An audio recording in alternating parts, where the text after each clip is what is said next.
Perguntaram a um dos maiores teólogos da história da igreja, chamado Santo Agostinho. Perguntaram para ele a seguinte pergunta: o que Deus fazia antes de criar o tempo? O que Deus fazia antes de criar o tempo? E Agostinho respondeu de uma maneira bem engraçada. Ele disse assim: certamente ele não estava preparando o inferno para aqueles que fazem esse tipo de pergunta. Estava brincando, claro. Estava brincando. A pergunta, na verdade, é muito interessante. O que Deus fazia antes de ele criar alguma coisa? O que havia na eternidade antes de algo existir aqui nesse mundo material, né? Indagar sobre a nossa existência, indagar sobre a existência do universo como um todo, é uma inclinação natural do ser humano. Todos nós fazemos perguntas existenciais, né? A gente sempre fala, por exemplo, que Deus é eterno. Mas o que de fato isso significa? Eu particularmente, eu tenho que admitir que, para mim, esse é um dos maiores mistérios da vida cristã. Como pode existir um ser que ele sempre existiu? Não tem começo, não tem meio, não tem fim. Sempre existiu, antes mesmo de qualquer coisa existir, ele já existia na eternidade. Já parou para pensar nisso? É muito louco.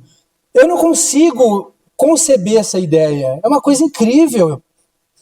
Mas a gente está preso nesse mundo físico limitado, preso no tempo, e a gente não consegue entender mesmo. Mas Deus é eterno. Isso é simplesmente incompreensível e é assustador também. Por que existe algo ao invés de nada? Já parou para pensar nisso? Por que existe alguma coisa ao invés de nada? Você já parou para pensar que o universo poderia não existir? Você já parou para pensar que você mesmo poderia não existir? Que eu poderia não existir? A nossa existência, ela não é necessária. No entanto, aqui estamos nós. Por que nós existimos? Como que a gente veio parar aqui? Essas perguntas, meus irmãos, são perguntas profundas sobre a existência, sobre o tempo, sobre a eternidade. Mas essas perguntas, elas não são apenas exercícios filosóficos, sem sentido, distantes da nossa fé cotidiana. Não! Essas perguntas, essas indagações, elas tocam diretamente o coração do advento. Porque o advento, ele nos convida a desacelerar, a olhar para além do imediatismo do nosso tempo e encarar o mistério de um Deus eterno que decide entrar na história, de um Deus eterno que não tem começo, não tem meio e não tem fim, mas que esse Deus, num ato de humilhação, decide entrar no nosso tempo e se fazer finito. Antes de nós celebrarmos o nascimento de Jesus em Belém, nós somos chamados a contemplar quem é esse Deus que existe antes de todas as coisas e que ainda assim escolhe vir ao nosso encontro no tempo, em carne, na fragilidade de um menino numa manjedoura. É sobre isso que a gente vai refletir. Gênesis Capítulo 1, versículos 1 a 5, diz assim: no princípio, Deus criou os céus e a terra. A terra era sem forma e vazia. A escuridão cobria as águas profundas, e o Espírito de Deus se movia sobre a superfície das águas. Então, Deus disse: haja luz, e houve luz. E Deus viu que a luz era boa e separou a luz da escuridão. Deus chamou a luz de dia e a escuridão de noite. Esse relato de Gênesis, esse trecho que a gente acabou de ler, ele apresenta para a gente um Deus que não apenas existe antes de todas as coisas, mas que dá origem ao próprio tempo. Ele traz ordem, ele traz ordem, sentido e traz luz, onde antes havia apenas caos, escuridão. Tudo começa com a palavra criadora de Deus, a palavra de Deus que tem poder. Deus disse: haja luz, e houve. E a história da Bíblia começa, portanto, com Deus que fala, que cria, que ilumina. E é exatamente essa mesma luz, essa mesma palavra eterna que o Evangelho de João nos convida a reconhecer de forma ainda mais profunda. Abra comigo, veja, João capítulo 1, versículos 1 a 5. Evangelho de João, capítulo 1, versículos 1 a 5. Qualquer semelhança com o que nós vamos ler aqui com Gênesis não é mera coincidência, tá? Veja o que diz João capítulo 1, versículos 1 a 5. No princípio, aquele que é a palavra já existia. A palavra estava com Deus e a palavra era Deus. Ele existia no princípio com Deus. Por meio dele, Deus criou todas as coisas. E sem ele, nada foi criado. Aquele que é a palavra possuía a vida, e sua vida trouxe luz a todos. A luz brilha na escuridão, e a escuridão nunca conseguiu apagá-la. Meus irmãos, antes de qualquer coisa existir, antes que qualquer coisa viesse a existir, Cristo Jesus, que é a palavra, ele já existia. Ele estava com Deus e ele era Deus. Tudo que veio à existência foi criado por meio dele. Nada do que existe poderia existir sem ele. Esse prólogo do Evangelho de João que a gente acabou de ler, que é uma introdução, basicamente. É uma introdução ao Evangelho de João, né? Esse prólogo, ele está diretamente relacionado a Gênesis. Ele ecoa intencionalmente o início de Gênesis. A gente lê os dois relatos e a gente vê paralelismos e semelhanças muito grandes sobre a palavra criadora de Deus, trazendo as coisas à existência. E depois Deus falando, haja luz e houve luz, trazendo luz na escuridão. Aí nós abrimos João e nós vemos que a palavra, essa palavra é Jesus. E que a luz é Jesus. Ele traz luz em meio às trevas. Então, essas duas narrativas, esses dois trechos bíblicos estão em harmonia. É muito linda, a Bíblia é linda.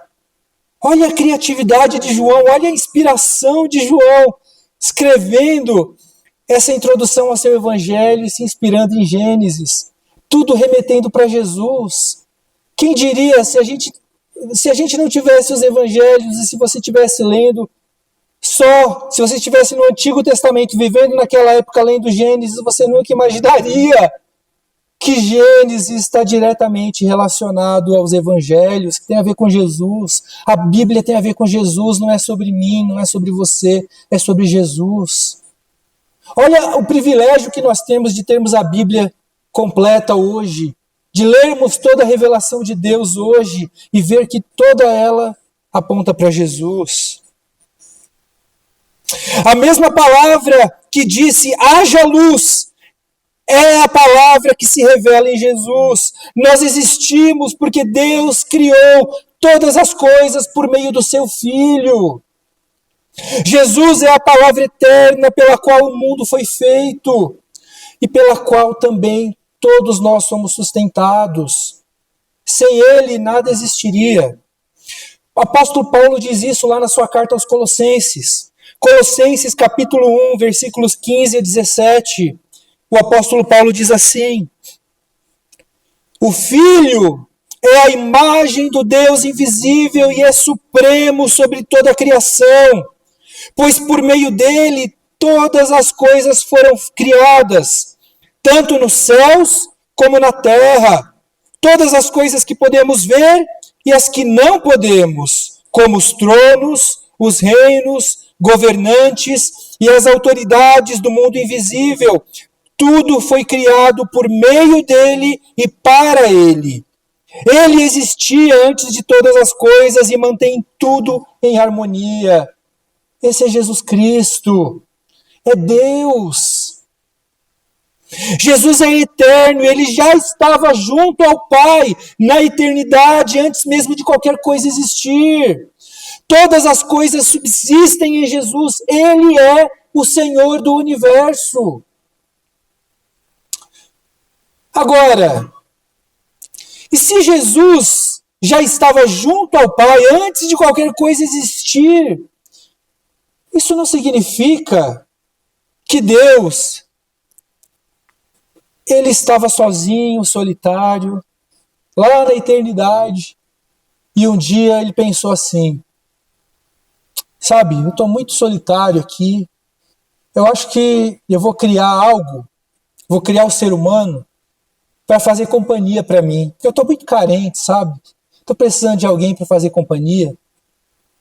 Não é isso. Não é isso que a Bíblia nos ensina, e não é isso que a nossa fé nos ensina. Não! Deus não precisa de nada. Deus é autossuficiente. Ele não precisa de nada. Antes de criar qualquer coisa, Deus já desfrutava de um relacionamento amoroso entre as pessoas da Trindade. Pai, Filho e Espírito, os três já existiam na eternidade, em um relacionamento amoroso tão profundo e tão íntimo, que esse relacionamento amoroso transbordou. E daí nasceu o universo. O único motivo da nossa existência, meus irmãos, não é para benefício de Deus, é para o nosso benefício. Nós somos criados e existimos porque Deus nos convida a desfrutarmos do mesmo relacionamento amoroso que Ele desfruta na Trindade. Nós existimos para a glória dEle. Quando nós vivemos uma vida de alegria plena nele, nós estamos desfrutando desse relacionamento amoroso da Trindade. É nosso privilégio, não é privilégio de Deus. Deus nos criou e nos convida a participarmos desse relacionamento amoroso, dessa dança maravilhosa que existe na Trindade. O benefício é só nosso. O sentido da vida, da nossa existência está nisso, em percebermos que existe um Deus que nos ama e desfrutarmos desse amor. Se os nossos olhos estiverem realmente abertos para a beleza de Deus, não tem como não amá-lo. Se você vai para o Arizona visitar o Grand Canyon, qual que é a sua reação? A sua reação é de indiferença? É só um buraquinho na terra. Você age dessa maneira? Eu acho que não, né? Se você vai, sei lá, num cruzeiro, e você vê aquela imensidão do oceano, a sua reação é de indiferença e de frieza diante daquilo? Eu acredito que não. Se você sai à noite e vê aquela aurora boreal maravilhosa que nós vimos há pouco tempo aqui em Colorado, a sua reação é de indiferença? É claro que não. Meus irmãos, se a nossa reação diante da beleza é de espanto, por que a nossa reação diante de Deus é de indiferença? Deus é o Criador de todas essas coisas e Ele nos criou também. A nossa reação diante de um Deus eterno, de um Deus amoroso, de um Deus que quer desfrutar de um relacionamento amoroso conosco deve ser de maravilhamento, de espanto todos os dias. Como pode, Senhor, o Senhor na eternidade ter me criado? Por que o Senhor, na sua infinita misericórdia e graça, lá na eternidade, um dia decidiu me criar? Por que eu existo, Senhor? Por que o Senhor me escolheu? Essas perguntas, meus irmãos, têm que estar presentes nas nossas vidas, no nosso dia a dia. Nós temos que encorajar, nós temos que alimentar esse sentimento de espanto nas nossas vidas. A nossa reação diante de um Deus desse porte, dessa magnitude, deve ser apenas de adorá-lo. Essa deveria ser a nossa reação natural diante de um Deus maravilhoso que nos ama. A nossa reação diante de uma paisagem maravilhosa, ou diante de uma sinfonia maravilhosa, ou diante de um filme que nós assistimos e é tão bonito, a nossa reação natural muitas vezes é de nos emocionar, é de chorar, é de aplaudir. A nossa reação natural diante de Deus também deveria ser assim. A reação natural de adoração. E João aqui, ele está nos mostrando, logo no início do seu evangelho, que essa palavra que nos criou e nos chama para um relacionamento é Jesus de Nazaré, o Filho de Deus, o único Filho de Deus, gerado e não feito, que já existia na eternidade e veio para este mundo para habitar conosco. Ele é o Messias prometido no Antigo Testamento, aquele que os profetas tanto anunciaram, que aqueles que no Antigo Testamento aguardaram por centenas de anos, milhares de anos até. É Jesus. Essa introdução de João, ela é muito interessante também, porque quando a gente lê essa introdução do Evangelho de João, ela já nos dá o tom de como que a gente tem que ler todo o restante do Evangelho de João. As pessoas que vivenciaram tudo aquilo naquela época, elas não tinham o Evangelho de João para ler na hora. Olha o privilégio que a gente tem de ler todo o Evangelho de João, mas sabendo logo de início que a gente tem que ler tudo aquilo, já sabendo que Jesus é o Verbo divino, que Jesus é o Messias, que Jesus é Deus. Ele é o próprio Deus e ele possui toda a vida. Foi ele que venceu os poderes das trevas através da sua morte e da sua ressurreição. Versículos 6 a 13, acompanhe comigo. João capítulo 1, versículos 6 a 13 agora.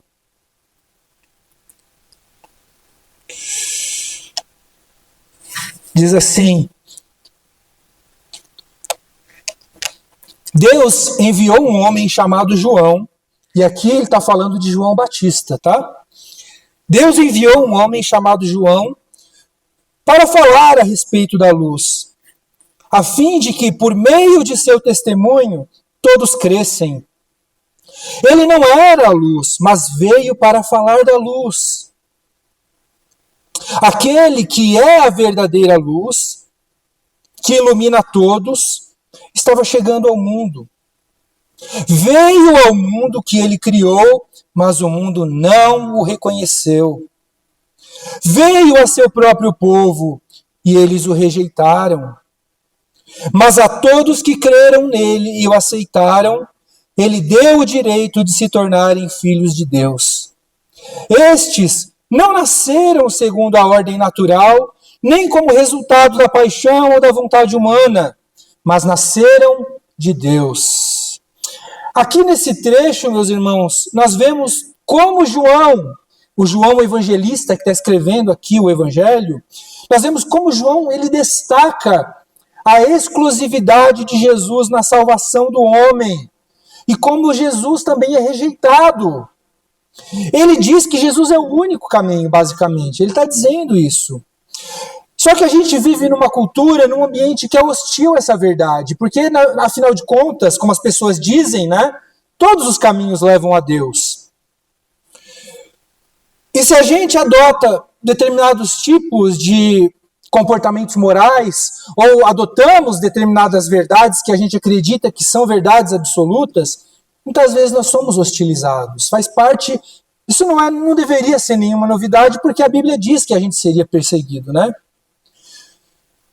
Então, apesar de o espírito da nossa época afirmar constantemente de que não existe uma verdade absoluta, de que todos os caminhos levam a Deus, de que você cria a sua própria verdade, não é isso que a nossa fé nos ensina, não é isso o que a Bíblia nos ensina.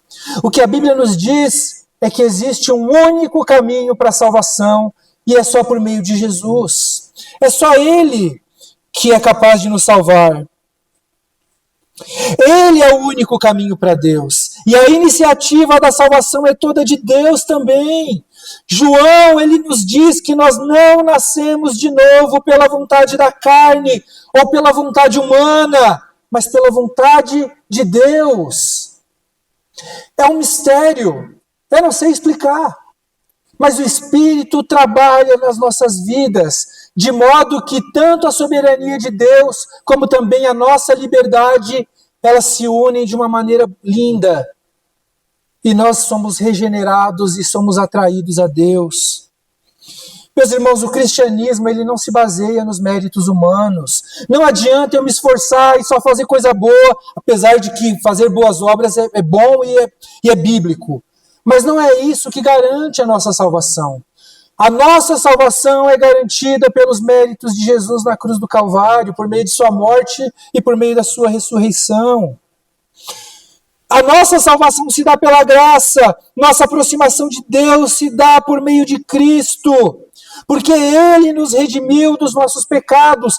Eu não preciso fazer nada para ser aceito por Deus, porque eu já sou aceito por Ele, por causa daquilo que Jesus já fez por mim na cruz. A única coisa que nós precisamos fazer é crer no nome de Jesus. É isso que João está dizendo. É muito simples. Basta você crer que Jesus é o Salvador da sua vida e você tem a garantia da vida eterna. Aqueles que creem se tornam filhos de Deus. E por mais maravilhosa que seja essa mensagem, muitos rejeitam e até odeiam essa mensagem. João Batista anunciou Jesus, mas muitos o rejeitaram.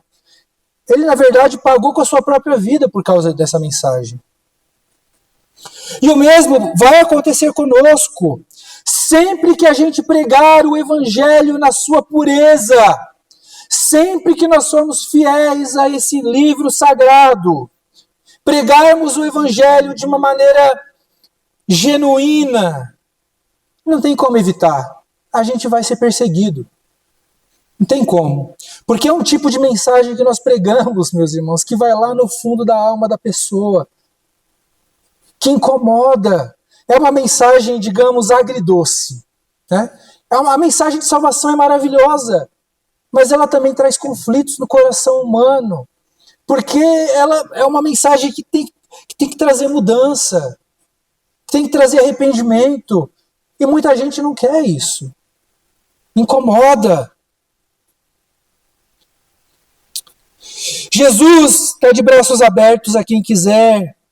A nossa tarefa é continuar proclamando o Evangelho sem comprometê-lo. E requer coragem. Não é fácil.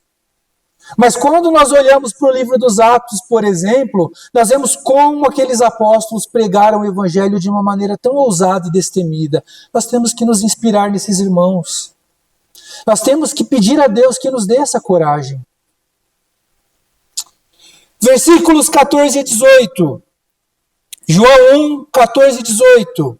Continuando. Assim, A palavra se tornou ser humano, carne e osso, e habitou entre nós. Ele era cheio de graça e verdade, e vimos a sua glória, a glória do Filho unigênito do Pai.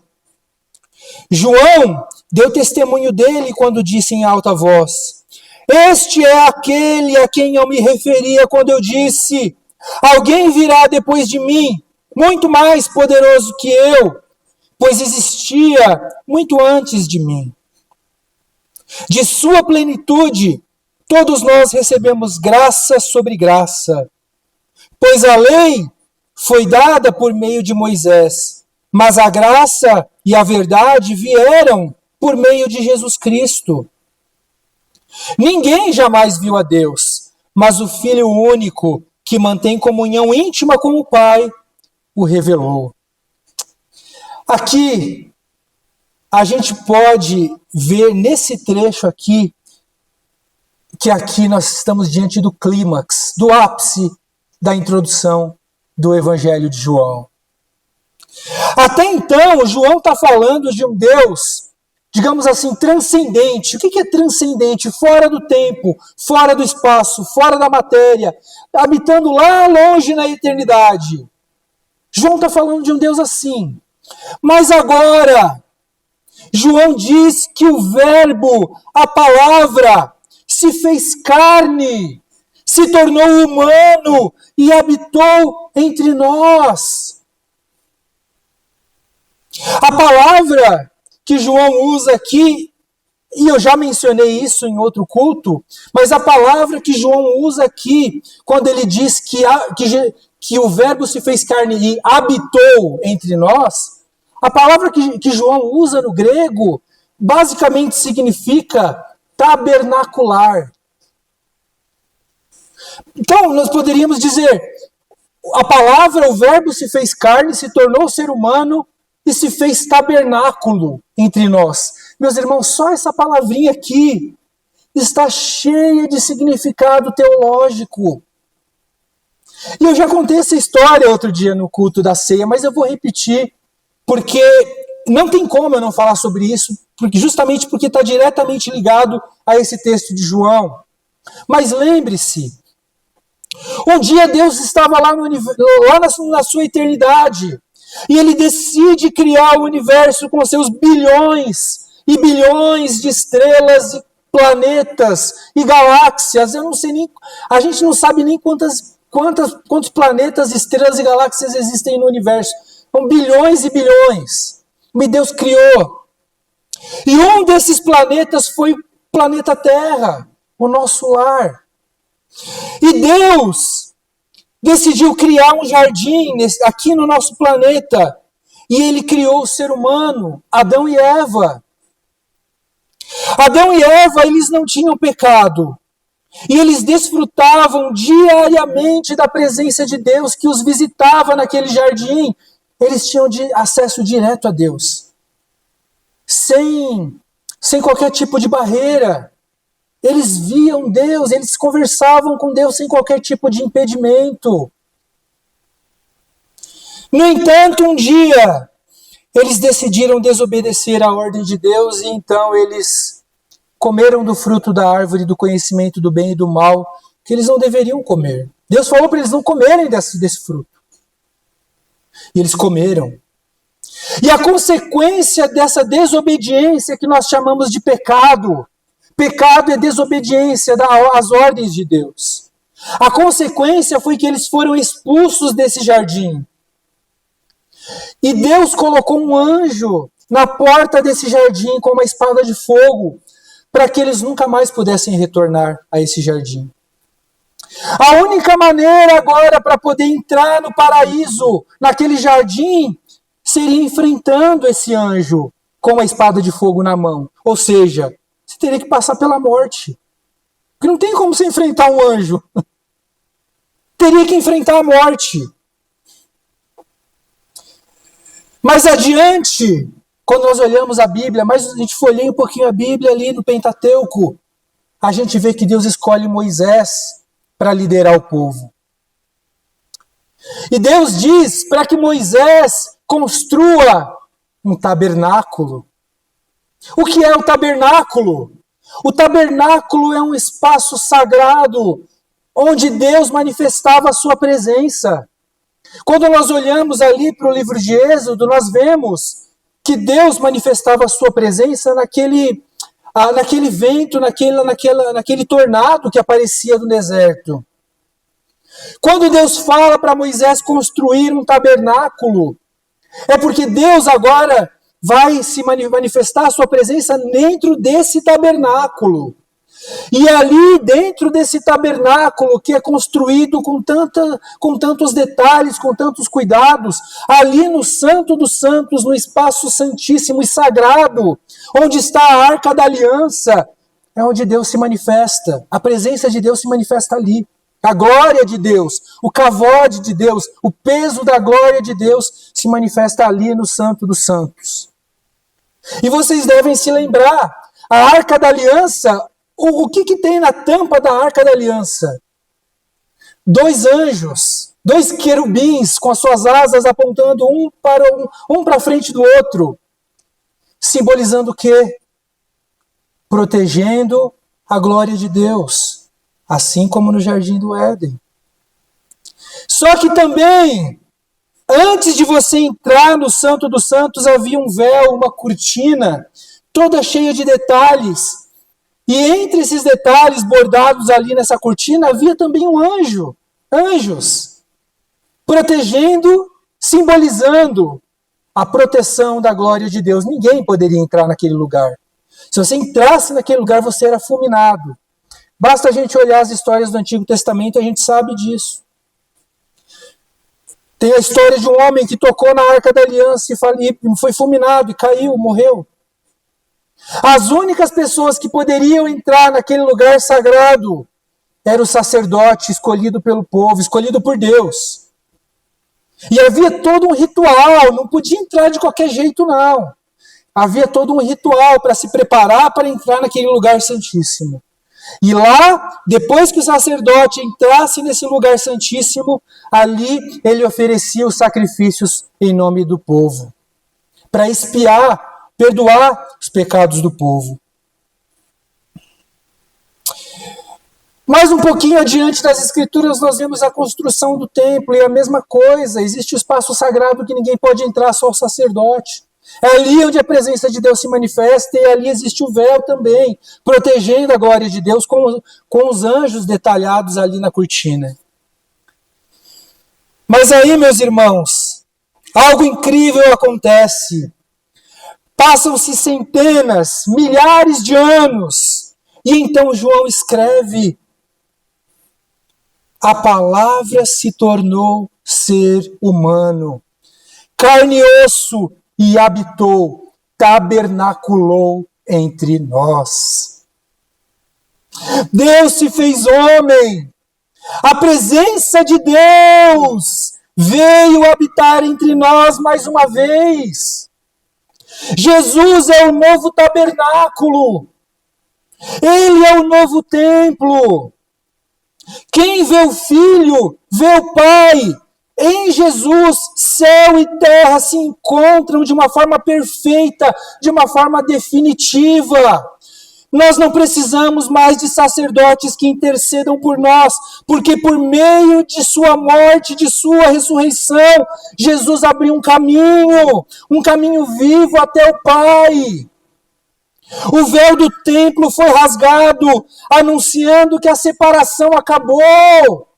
Não temos mais qualquer impedimento para irmos direto à presença de Deus. Em Cristo, Deus não está mais distante, escondido atrás de cortinas. Ele está conosco, Ele é Emanuel, Deus conosco. Ele está conosco por nós e em nós. Esse é o escândalo do Natal. O Deus eterno entrou no templo, a luz entrou na escuridão e nada, absolutamente nada pode apagar essa luz. O Filho de Deus, a segunda pessoa da Trindade, ele abriu mão da sua glória, assumiu a forma humana e habitou entre nós, como diz Filipenses capítulo 2. Deus nos amou tanto que enviou o seu único Filho a este mundo para nos salvar. Como diz o C.S. Lewis, o Filho de Deus se tornou homem para possibilitar que os homens se tornem filhos de Deus. Que amor incrível! Que amor incrível!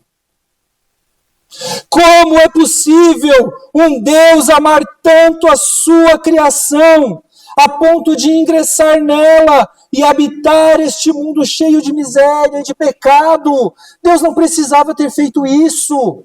Quando Adão e Eva pecaram, Deus poderia ter acabado com a raça humana ali, acabar, não existe mais nada. Mas não foi isso que Deus fez. Deus, na sua graça e na sua misericórdia, Ele ainda os preservou. Ele ainda nos preservou. E Ele ainda continuou se revelando a nós e nos aproximando dEle, enviando Jesus Cristo.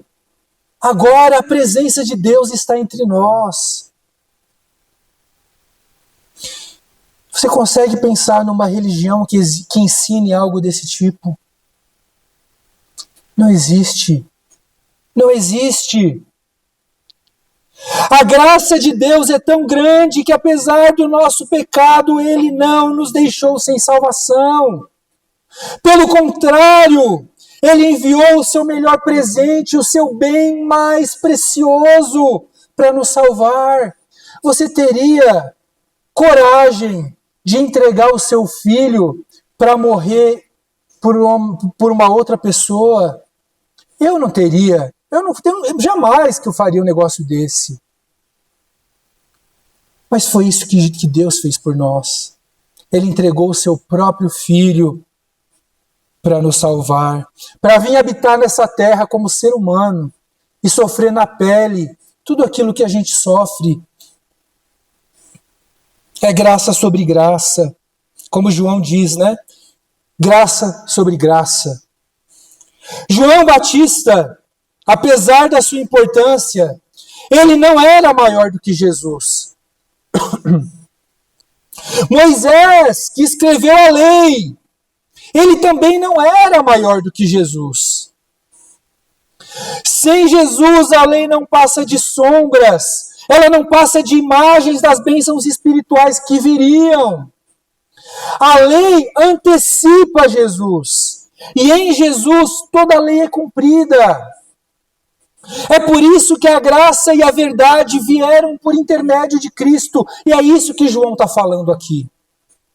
E aí João prossegue e ele diz que ninguém jamais viu a Deus. E é fácil lembrar de um exemplo. A gente olha, por exemplo, no caso de Moisés.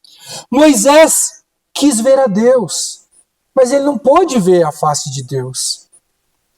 Moisés viu somente Deus passando na fenda da rocha no monte. Mas Jesus, que habita junto ao Deus Pai, tornou a imagem do Deus invisível conhecida. Jesus disse: quem me vê, vê o Pai. O Deus invisível se revelou em matéria em Jesus. Algumas pessoas acham que o Deus do Antigo Testamento é rabugento, que é cruel, e que Jesus é um Deus bonzinho, amoroso, o Deus do Antigo Testamento é diferente do Deus do Novo Testamento. Isso é uma mentira.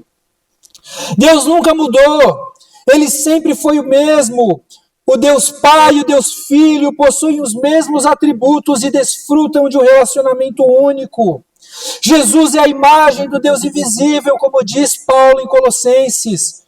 E João, capítulo 14, versículo 9, o próprio Jesus diz que quando olhamos para Ele, vemos o Pai.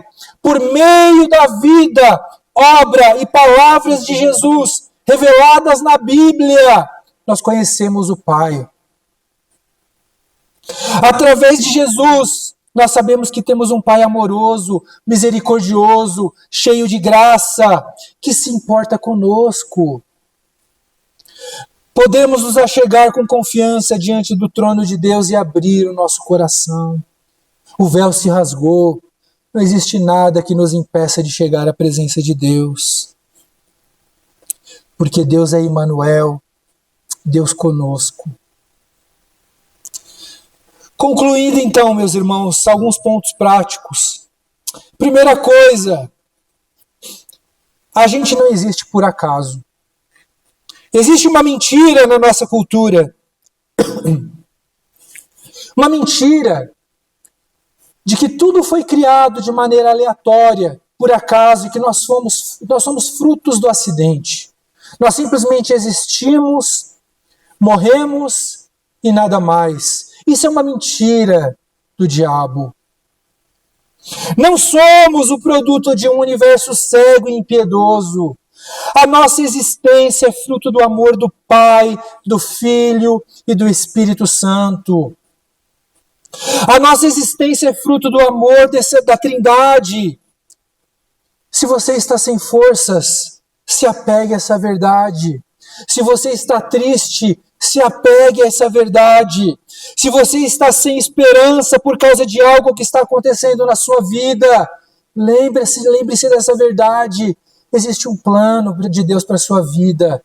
Você não existe por acaso. A vida não é fácil, realmente. Mas Jesus, que é a palavra, é soberano sobre toda a criação, inclusive sobre as nossas vidas. E Ele nos ama tanto que Ele se fez homem para sentir aquilo que a gente sente. A gente não decidiu existir, mas quem decidiu nos criar, nos criou por amor. A Bíblia nos diz que Ele nos amou primeiro. Ele nos amou primeiro. Você é amado por um Deus que te criou e não há nada que você possa fazer para escapar do amor de Deus. Paulo diz isso em Romanos, capítulo 8. Pois estou convencido de que nem morte, nem vida, nem anjos, nem demônios, nem o presente, nem o futuro, nem quaisquer poderes, nem altura, nem profundidade, nem qualquer outra coisa na criação será capaz de nos separar do amor de Deus que está em Cristo Jesus, nosso Senhor. Além disso, a gente não vive de uma maneira isolada, nós somos seres comunais. Nós precisamos de outras pessoas, nós precisamos de comunidade. Um poeta inglês chamado John Donne disse uma vez que nós não somos uma ilha. Porque uma ilha, ela tem tudo que ela precisa, ela é autossuficiente. Nós não somos como uma ilha, vivendo de uma maneira isolada. Nós precisamos de outros seres humanos, de comunidade. Precisamos estar em torno de pessoas que se amam uns aos outros e que se preocupam com a gente, como Jesus fez. Ele poderia ficar lá na sua glória, habitando a eternidade ali, com o Pai e com o Espírito Santo, mas não. Ele decidiu vir e amar a gente. Você não está sozinho. Segundo lugar, a encarnação de Jesus, o Natal, significa que a gente não tem um Deus alheio ao nosso sofrimento, como eu acabei de mencionar. No livro de Jó, capítulo 10, versículos 3 e 4, Jó, você conhece a história, ele passa por sofrimentos inacreditáveis na sua vida, a ponto de um determinado momento ele se voltar contra Deus e falar: Deus, tens prazer em oprimir-me, em rejeitar a obra de tuas mãos enquanto sorris para o plano dos ímpios? Por acaso você tem olhos de carne, enxerga como os mortais? Jó está dizendo assim, basicamente, para Deus: olha, é fácil você ficar aí no céu enquanto a gente está sofrendo aqui na terra. Você está vendo o quanto que eu estou sofrendo? Por acaso você é feito de carne para sentir na pele o que eu estou sentindo? Você tem olhos de carne para ver o que eu estou vendo? Para sentir aquilo que eu estou sentindo, aquilo que eu estou passando?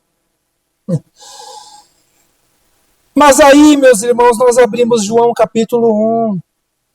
O Verbo se fez carne.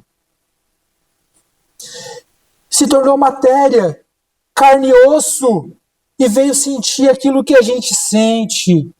Que verdade maravilhosa! Jesus sabe o que é sofrer. A gente não tem um Deus distante que não se preocupa com as nossas dores. Podemos ir diante de Deus e expor todas as nossas aflições e angústias, porque Ele sentiu o sofrimento na pele, naquela cruz do Calvário. E terceiro, a encarnação de Jesus, o Natal, também significa que o mundo não pode salvar a si mesmo. Somente Ele é capaz de libertar do pecado e trazer salvação. O mundo que andava em trevas foi contemplado pela maravilhosa luz de Jesus.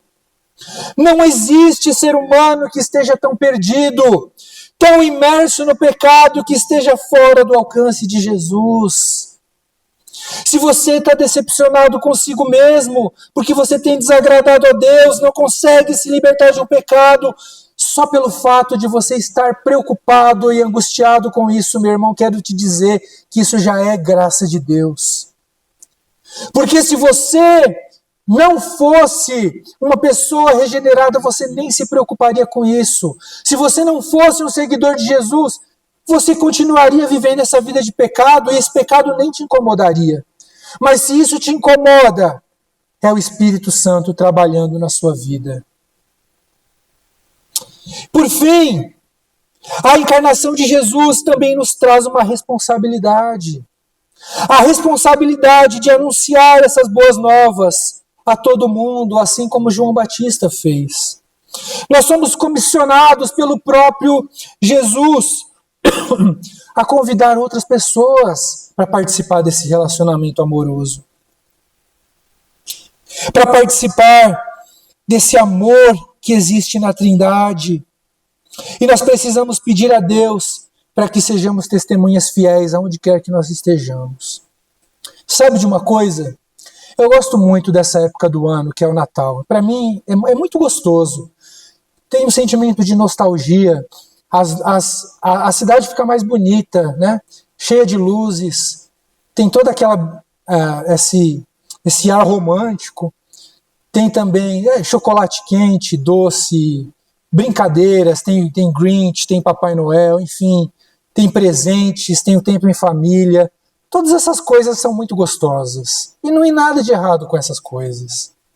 Mas você já parou para perceber que a gente fica numa expectativa tão grande ao longo do mês para chegar o Natal, e a gente experimenta esse momento visitando lojas, comprando presentes, comendo doce, assistindo filme de Natal. Tudo isso é tão gostoso, a gente vive essas expectativas.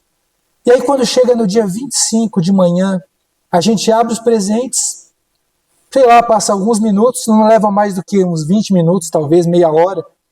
E aí parece que fica com uma sensação de vazio. Acabou. Então, parece que o verdadeiro Natal, parece que o verdadeiro Natal foi justamente toda essa expectativa que a gente viveu antes do dia 25. E aí quando chega no dia, acabou, parece que o ano já acabou. Para mim, essa pelo menos é a minha sensação. Mas sabe por que isso acontece? Porque a gente está colocando a nossa devoção nas coisas erradas.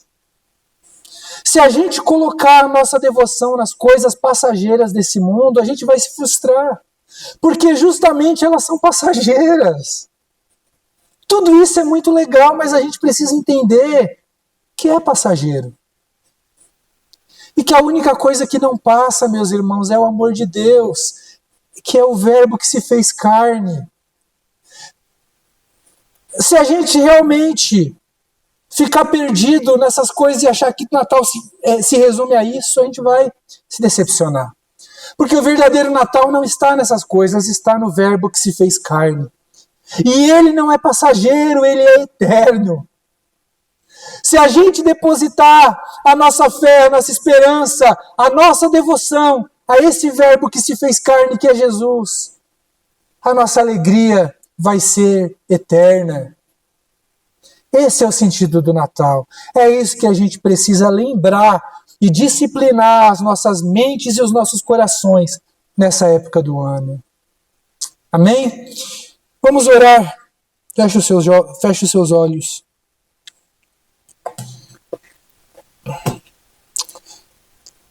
Senhor, como o Senhor é maravilhoso, Pai. Obrigado, ó Deus, porque nós vivíamos na escuridão, Senhor, nas trevas. Estávamos perdidos em nosso pecado, ó Deus. A gente não merecia nada, a gente não merece nada. Mas mesmo assim, o Senhor decidiu nos preservar e ainda assim trazer a sua presença de volta até nós, ó Deus. Obrigado, Pai, porque Jesus Cristo tabernaculou, se tornou um tabernáculo, se tornou presença visível entre nós, ó Deus. Obrigado, Senhor. Obrigado porque o Senhor poderia ter se revelado, o Senhor poderia ter nascido num palácio majestoso, entre os ricos, entre os poderosos, entre a nobreza. Mas o Senhor, ó Pai, decidiu se manifestar numa família humilde, Senhor, pobre, que não tinha nada, e decidiu nascer numa manjedoura, Senhor, no meio de animais, ó Pai, num lugar sujo. Oh Deus, como o Senhor é incrível, Senhor. O Senhor inverte as nossas expectativas humanas. Aquele menino, Senhor, que nasceu há 2000 anos atrás, numa cidadezinha ignorada, Senhor, que ninguém dava nada, numa família humilde, se tornou, Pai, a salvação do mundo. Esse menino começou uma revolução, Pai, que até hoje continua e que nós somos responsáveis em continuar essa revolução de amor, ó Deus. Muito obrigado, Senhor. Que a gente possa realmente viver essa mensagem com todas as nossas forças, com toda a nossa vida. E que a gente possa realmente viver um Natal que seja fiel a essa história, Senhor, que te honre. Obrigado, ó Deus, obrigado. Em nome de Jesus. Amém. Amém.